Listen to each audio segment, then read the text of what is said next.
Game day eve, we're live from Studio B in Provo, Nippert Stadium, Cincinnati, Ohio. For Spencer, I'm Jeremy Jordan. The winningest quarterback in BYU history knows a thing or two about how to get it done. We now bring in Max Hall, all the way from Arizona to talk about BYU and Cincinnati, among other things. Max, how's it going, man? Shoot, way better now that I'm on the show with you guys, so it's good to be here. Let's go. BYU and Cincinnati. Cougars a favorite in this one. They haven't always been a favorite this year. Obviously need to win to keep the Big 12 title hopes alive, college football playoff potential, all that stuff. How you feeling about another massive game for BYU in the pursuit of big things in a Power 4 league? I tell you what, I feel fantastic. I tell you, it is a great time to be a Cougar right now and to see what this team is doing this year. It was refreshing and exciting to see them bounce back after the loss and the way that they handled TCU and, in my opinion, dominated in every facet of the game. That's what championship teams do. They bounce back. They make the corrections, they fix it, and get back to business this next week. And so I'm excited. I think they have momentum right now. I think the whole country is talking about BYU right now, whether some people think they're being overlooked or not. And I think they have a quarterback who's playing fantastic football and a team that is rallying around him and the coach. And there's just a feeling about BYU. So I fully expect us to come out, this weekend with another great game plan, with great execution, and to keep playing BYU football like we've been. Max, one of the bigger questions for many BYU fans and those national analysts spread across the country is, can BYU be different than they were last year at 9-1, having to come on the road, play a tough game? BYU lost to Arizona State last year, and they lost back-to-back games. Granted, they came home this most current year and beat TCU to try and build some momentum. So how do you see that conversation in determining if BYU this year is truly different than they were last year? I think they are. I think they're a better team. I think the feeling of where the team is at this point of the year is different.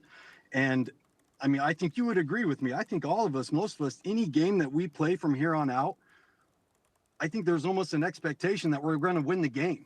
And there's at least no doubt or thinking like, oh man, we're going to luck out to win this game. No, every game going forward, we expect to win, and we expect to be an elite program in the country. And I think you've seen what Kalani has done. I think A-Rod has done a phenomenal job this year. I think he silenced a lot of his critics, and that team is playing on fire right now, and they're fun to watch. So I think it's a different feeling, even though the records might be similar, and I think it's a different expectation, to quite be honest with you, this year. It is, and they don't want to be last year's team. They want to up it. They really do. They've talked about, like, we need to get to the Big 12 title game. We didn't last year. We lost 2 late ones. Of course, they lost to Texas Tech. It wasn't a big deal they lost. It was a big deal they lost by so much. The committee has really dinged BYU for that. But I want to ask you about Aaron Roderick's best coaching job ever, and he's had some great quarterbacks here. Bear Bachmeier, he had to mold a true freshman who showed up a couple months before fall camp into a guy that's led BYU to a 9-1 record. What's the most impressive thing you've seen from Bear this year? Well, great question. Well, first of all, you got to realize I don't care how good the player is, to be able to do with a freshman quarterback what A-Rod has done this year with the offense, and to be consistent in the run game, to still be creative, to get guys open, to create separation, and then getting your quarterback to understand the offense, to understand the scheme, to understand situations as a freshman, to take care of the football, and then, as you see on there, go make plays with his feet when he can. That is dangerous. That is dangerous, and that's why, in my opinion, we're one of the top offenses in the country, and we'll continue to do so throughout the rest of the season. But when you got a quarterback playing the way that Bear's playing, an offensive coordinator that's on fire, and then you got a team and a fan base right now that everybody is just feels the emotion of it and the excitement of it. I think that momentum can take BYU definitely farther this year than last year. And, I think we're going to be playing in the Big 12 championship, and that's going to be a great game, probably against Texas Tech, right?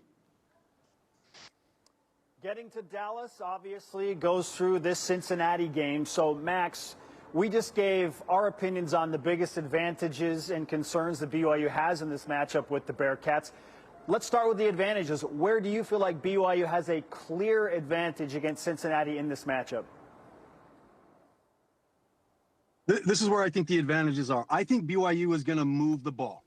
I actually think both offenses are going to move the ball up and down the field. I think if you look at the track records from both teams, I think they're in the top percentile as far as moving the ball. The difference is going to be conversions and points in the red zone. Okay. I think that BYU's defense has a better chance of stopping Cincinnati's offense in the red zone than Cincinnati's defense has a chance stopping BYU's offense. I think the key to this game is A-Rod and the BYU offense being consistent, that every time we get in the red zone, we're putting 7 points on the board, because I believe that our defense will hold them in those situations to field goals, and I think that'll be the difference in the game. That's big, and BYU did that really well against the top two teams that played this year, Texas Tech and Utah. Utah went for it on fourth a bunch. Texas Tech, 2 of 7 in the red zone, to your point. Let's talk about what this season kind of means, because I think back to 01, 06, 07, and 09 with you, 21, even last year, Max. We've had some great BYU teams over the years. Very good, whatever you want to call them. But there hasn't been that punctuation of a BCS, a New Year's Six, or a college football playoff appearance quite yet. This team has a chance to do it if they win the next 3 games, including the Big 12 title game. What's the importance of what that would mean? Because you are defined by how you finish the season, not if you start 8-0 or 9-0 like BYU has done the last 2 years, and you've been on the end of this. What does this mean for BYU to try and punctuate a season like this at the end? It's obviously very big. It's huge. You know, that was one of the things that you talk to any of the guys that played with me in our era. That was one of our biggest regrets, is we never busted the BCS. We never got to that, you know, New Year's bowl game where we were playing in the Fiesta Bowl or whatever. We just could never get it. The Vegas Bowl was great, and we had some really, really good football teams and won some great games.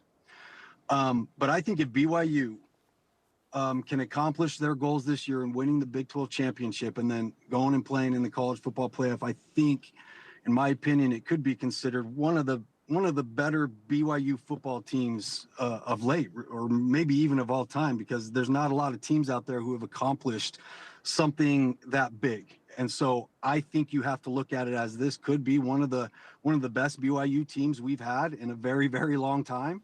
And they deserve that recognition. But with that comes expectation and pressure. And so we'll see how this team can handle the pressure and the expectations to finish the season, to potentially finish as one of the all-time BYU teams.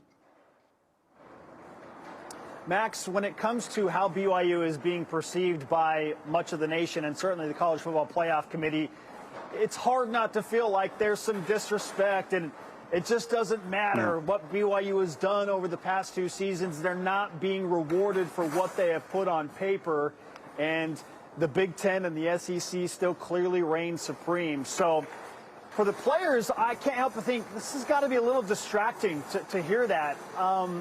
How do they handle that, and how would you coach them to handle the outside noise of that, or maybe use this as a mental edge to push them to another level?